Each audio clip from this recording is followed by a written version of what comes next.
오늘 우리가 이제 에스겔서의 마지막 장을 함께 읽습니다. 오늘과 내일 8월 마지막 날에서 두 번에 거쳐서 이 마지막 부분을 읽게 될 것인데요. 우리가 살펴본 것처럼 에스겔서 47장, 48장의 내용에서는 하나님께서 회복해 주실 새로운 땅, 그 땅을 하나님께서 자기 백성들에게 분배해 주시는 것에 관한 말씀들을 전달해 주고 계십니다.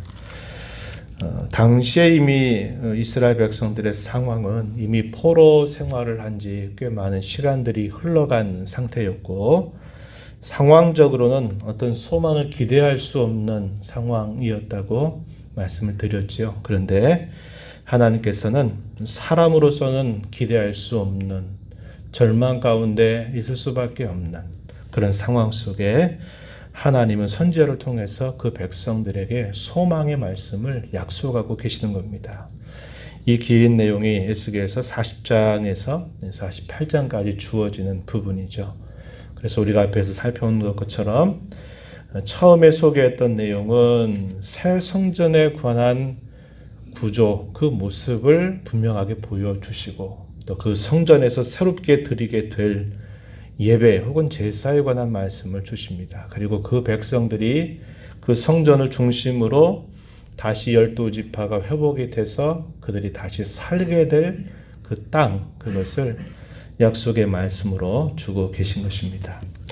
오늘 우리가 읽은 이 말씀의 내용은 땅을 분배하는 그런 내용인데요. 이 내용을 그냥 말씀으로 읽어가지고는 이야기가 좀 어렵기 때문에 여러분들에게 제가 자료를 하나 이렇게 전달을 좀 해드렸어요. 옆에 한번 보시면 그 자료가 있을 겁니다. 이렇게 한 장씩 했는데, 이걸 보시면은 오늘 말씀이 참 어렵게 다가오지는 않으리라고 생각이 됩니다. 한번 그걸 보시면서 잠깐 오늘 말씀을 좀 짚어보고, 또 그것이 우리에게 주는 교훈을 함께 좀 생각해 봤으면 합니다. 그 자료에 보시면은 이스라엘 12지파별 기업 및 거룩한 땅의 분배도라는 게 있죠. 오늘 우리가 읽은 이 말씀의 내용은 이 그림을 보면서 하면은 아마 쉽게 이런 말씀이로구나 이해하실 수 있을 것 같습니다. 먼저 이 그림을 한번 보시면은 가운데 부분 조금 중앙에서 약간 아래 부분에 보게 되면 왕의 땅, 레위인의 땅, 제사장의 땅, 속된 땅 이렇게 표현되어 있고, 그걸 좀 확대한 그림이 오른쪽으로 있죠. 우리가 쭉 읽어왔던 말씀들은 이 그림을 보면서 하면은 이해가 잘 될 겁니다. 먼저 그 오른편으로 소개되어 있는 정사각형의 모양, 25,000척씩에서 네모 반듯한 이것을 두고 예물로 드려진 땅이다 혹은 거룩한 땅이다 이렇게 부릅니다. 그 땅의 가장 중앙에는 성전이 있습니다. 새로운 성전이 있는데 그 크기는 우리가 앞에서 읽었던 것처럼 500척으로 되어 있는 정사각형의 모형입니다. 이 성소 안에 우리가 읽은 말씀처럼 떠났던 하나님의 영광이 다시 그 성전으로 가득 채워지게 되면서 내가 영원히 너희를 떠나지 않겠다라고 하는 말씀을 전달해 주시고, 이 성소를 중심으로 해서 그들이 삶을 살아가도록 끊임없이 강조하고 있는 말씀이 주어지고 있습니다. 이 말씀의 내용은 오늘 우리가 읽은 말씀 속에서도 표현이 되어 있어요. 그 말씀을 한번 확인해 보면 우리가 읽은 말씀 8절 가서 보시면은 이렇게 표현했어요. 8절 끝부분에 가서 보면 성소는 중앙에 있을지니 이렇게 표현했죠. 10절 가서도 하반절에 보면은 그 중앙에 여호와의 성소가 있게 하라 이렇게 말씀을 하십니다. 21절 말씀 끝부분에서도 보면은 이렇게 말하죠. 거룩하게 구별할 땅과 성전의 성소가 그 중앙에 있으리라 이렇게 표현했습니다. 성소를 중앙에 두라. 그래서 이 예물로 드려진 땅 혹은 거룩한 땅의 가장 중앙에 성소가 있게 됩니다. 그 성소의 주위로는 사독 계열의 제사장들이 소유하는 땅으로 하나님이 지정해 주시게 됩니다. 이 사독 제사장은 신실하게 어려움 속에서도 하나님의 말씀을 따라서 자신들의 직무를 잘 감당한 사람들이다. 이렇게 소개를 해줍니다. 그리고 그 성소 위편에 있는 땅, 이 땅은 성전에서 봉사하는 레위인들을 위한 땅입니다. 그래서 폭은 25,000척이고 그 높이는 10,000척, 그리고 성소가 있는 땅도 역시 10,000척으로 같습니다. 그리고 그 아래에는, 그 아래 중앙 부분에 보면은 성읍이라고 하는 게 있죠. 이 성읍은 속된 땅이라고 말합니다. 속된 땅으로 말하는데 이 성읍의 크기는 5,000척으로 되어 있어요. 5,000척으로 되어 있는 정사각형의 모형입니다. 그리고 거기서 250척씩 해서 조금 안으로 들어가면 그 250척이 되는 데는 이 성읍의 주위죠. 이 주위를 성읍들이라고 말합니다. 그리고 이 성읍은 우리가 뒤에서 이제 내일 읽어보게 되는 말씀을 보게 되면 이 성읍에는 동서남북 사방으로 3개의 문이 있습니다. 그래서 12지파들의 문이 있는 것으로 묘사가 되게 돼요. 그래서 우리가 내일 좀 살펴보도록 하고, 그 성읍 양편으로 있는 10,000척에서 25,000척 되는 양쪽에 있는 그 땅은 성읍기지 혹은 경작지라고 말합니다. 이 성읍에 살게 되는 사람들이 일해서 먹고 살아갈 수 있도록 지정해 주신 땅이에요. 그래서 이 전체를 포함을 해서 이것을 거룩한 땅이다, 예물로 드려지는 땅이다, 이렇게 하나님께서 말씀해 주시고, 그 다음에 이 예물로 드려진 땅 좌우편으로 가서 보시면은 다시 옆으로 왼쪽으로 와서 보게 되면 그것이 왕의 소유지로 지정해 주시는 땅이 됩니다. 그래서 이 모든 왕으로부터 시작해서 레위인, 제사장, 그리고 일반 이스라엘 백성들이 와서 거주할 수 있는 이 성읍, 그리고 나머지 위쪽 북쪽으로는 7개의 지파들에게 땅을 분배하는 말씀, 그리고 이 예물로 드려진 땅 아래에 5지파들도 역시 땅이 분배되는 내용들이 오늘 우리가 읽어간 이 말씀 속에서 소개가 되고 있다고 하는 겁니다. 여기서 특징적인 것은 뭐냐면, 옛적에 모세 시대 때 이스라엘 백성들에게 이 땅을 나눠줄 때에는 그 지파의 수에 따라서 이 땅의 크기를 비례해서 분배를 해주는 특징이 있었습니다. 그것이 소위 공평의 원리에 해당되는 부분이기도 했어요. 그런데 여기서 묘사되고 있는 이 땅의 분배를 보게 되면 인원수가 묘사가 되지 않고 이 땅이 크기가 동일하게 분배해 주도록 하나님께서 명령을 내려주시게 됩니다. 이걸 통해서 하나님은 장차 회복이 될 이스라엘 백성들의 온전한 모습을 이걸 통해서 그들에게 시사를 해주고 있다, 이렇게 볼 수 있는 겁니다. 그래서 이렇게 땅의 분배를 그들에게 약속하시는 말씀, 이것이 오늘 우리가 읽어가는 1절에서부터 길게 사실 9절까지 쭉 이어지게 돼요. 그래서 이러한 순서를 따라서 이렇게 오늘 말씀이 쭉 소개가 되고 있습니다. 오늘 말씀을 한번 가서 보시면 그렇게 표현되어 있죠. 1절 끝부분에서부터 단, 아셀, 납달리, 므낫세, 에브라임, 루벤, 유다, 그래서 7지파가 북쪽의 순서대로 이렇게 그림과 함께 보시면 순서대로 쭉 땅이 분배가 됩니다. 그리고 8절에서부터요 20절까지의 내용은 소위 거룩한 땅으로 구별한 그 땅, 예물로 드려지는 땅에 대해서 말씀을 해줍니다.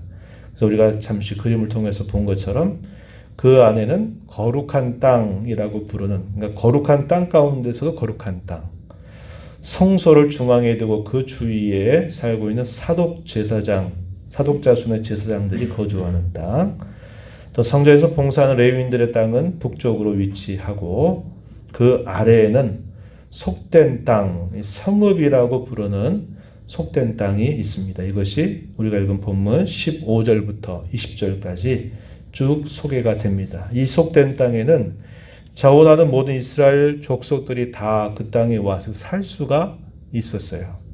여기는 사람이 구별이 되어 있지 않다 하는 겁니다. 이에 대한 구체적인 말씀은 이제 우리가 내일 읽어가게 될 48장 30절에서부터 35절에 이 성읍에 대한 소개가 나타나는데, 이것이 요한계시록에 보게 되면 새 예루살렘과 매우 비슷하게 묘사가 되고 있다는 것을 우리가 내일 살펴보게 될 겁니다.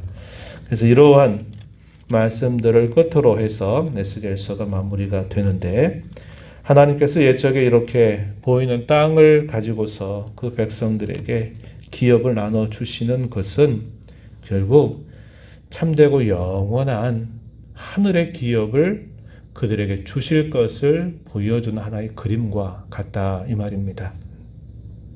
그런데 그 모든 것들이 사실상 자신들의 수고로 얻게 되는 땅이 아니라 하나님께서 그것을 그 사람들에게 분배해 주셨던 것처럼, 우리가 영원한 하나님의 나라에서 살 수 있게 되는 이 사실도 사실상 우리가 힘을 가지고서 얻게 되는 것이 아니라 하나님께서 우리에게 값없이 주시는 귀한 선물이 된다는 것을 우리 이걸 통해서 보게 됩니다. 사람들이 이 땅에 살면서 끊임없이 힘쓰고 수고하고 노력하고 애쓰는 것이 무엇 때문입니까?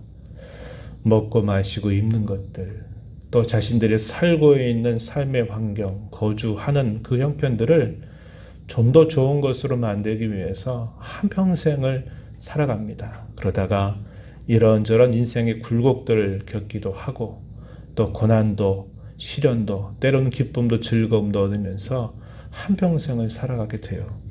그런데 하나님께서는 저와 여러분에게 말씀하시기를, 그것이 우리의 수고를 통해서 얻는 것이 아니라 그리스도를 믿음으로 말미암아 우리에게 값없이 주어지는 선물이다, 이렇게 말씀을 합니다. 이 말은 우리가 이 땅에 사는 동안 믿지 않는 사람들이 먹고 마시고 입는 것과 자신들이 살고 있는 그 삶의 거주지를 더 좋고 더 편안하게 확장하기 위해서 한평생을 살아가지 말고 먼저 하나님의 나라와 의를 구하라고 우리에게 분명한 삶의 목적을 가르쳐 주기 위한 것임을 우리에게 깨우쳐 주는 겁니다.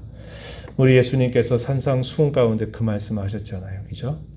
다 이방인들이 구하는 것에 너희 마음을 빼앗겨 살지 말아라. 너희는 먼저 그의 나라와 의를 구하라. 그리하면 이 모든 것을 너희에게 더해 주실 것이다. 우리 예수님께서 분명하게 말씀을 해주신 것입니다. 저와 여러분이 이 땅에 살면서 참으로 수고해서 남겨야 될 우리의 삶의 진정한 가치 혹은 열매라고 말할 때는 하나님의 나라의 열매라는 것을 잊지 말아야 합니다. 우리의 죄악되고 부패한 성품이 새 사람으로 끊임없이 변화돼서 하나님의 아들을 본받는 혹은 하나님의 형상을 잘 이루어가는 열매를 맺는 것. 우리가 늘 기도하는 것처럼 하나님의 나라는 먹고 마시는 데 있는 게 아니고 오직 성령 안에서 의와 평강과 희락이다라고 말씀하신 것처럼 우리가 이 땅에 살면서 그러한 거룩한 하나님의 나라의 열매를 맺어가는 일에 힘을 기울여 살 것을 우리에게 가르쳐 주고 있습니다. 누차 말씀을 드리지만 우리는 죽어서 비로소 천국에 들어가는 게 아니라 예수 그리스도를 우리의 구주로 모시는 순간부터 우리는 이미 보이지 않는 영원한 나라의 시민권으로 살고 있다는 것을 기억해야 합니다.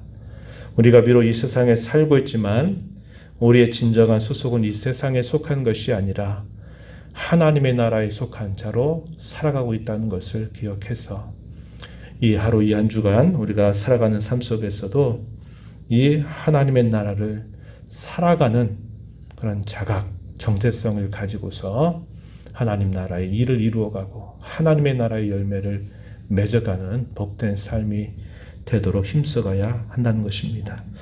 그러하기 위해서 우리는 늘 주님을 우리의 가까이 모시고 그 주님의 마음, 주님의 기대, 주님의 뜻을 우리의 삶으로 깊이 채워가고 순종하는 일에 힘써가는 삶을 살아가야 하겠습니다. 이러한 말씀들을 기억하면서 이 한 주간, 이 하루도 하나님 나라를 살아가도록 하나님 인도해 주세요.